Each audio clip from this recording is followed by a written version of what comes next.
first the privatization of the rail car, which was a new thing for me to even learn about. Yeah, so just to give you a little bit of a background, like when the railroad companies first started, they did everything, right? So they did the car repair, they did the track maintenance. I'm not sure if they were building cars. They might have gotten other people to build cars. But for the most part, it was a self-sufficient system. So over the years, over the decades, slowly private industries have entered the rail industry.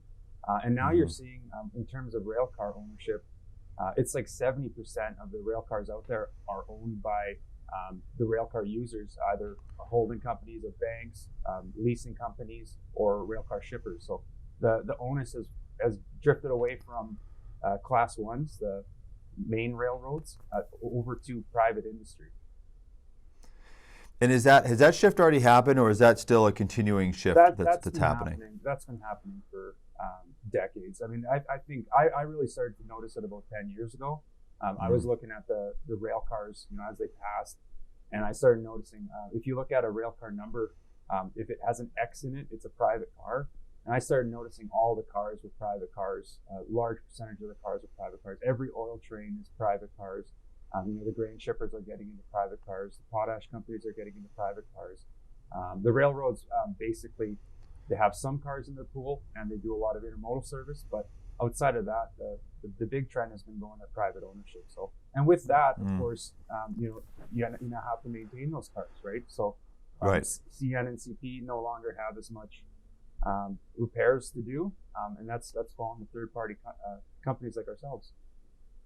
Oh, I see. Yeah. I guess it goes without saying, if they don't own them, they're not obviously going to do the maintenance on them.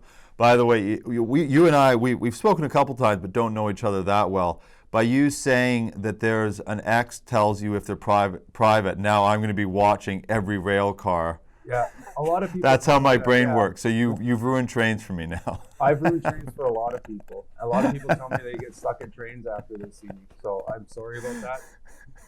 I'll be watching X. You probably don't have much of a commute anyway, so it's not a big deal if you get stuck in a train nowadays.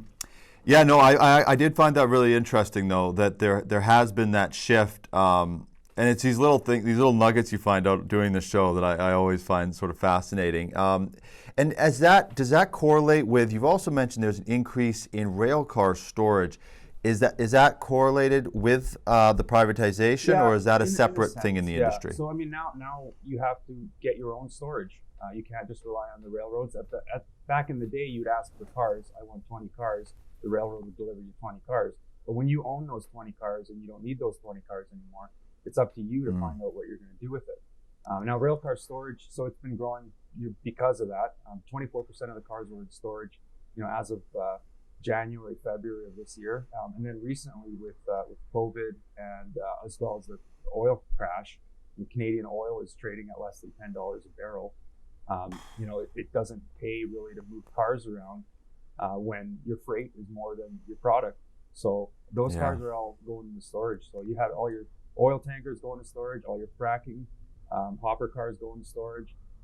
And then, everyone else who might have needed storage regularly because of their business cycle, they're having problems finding storage right now. So the market for storage has just turned on its head in the last literally 2-3 weeks.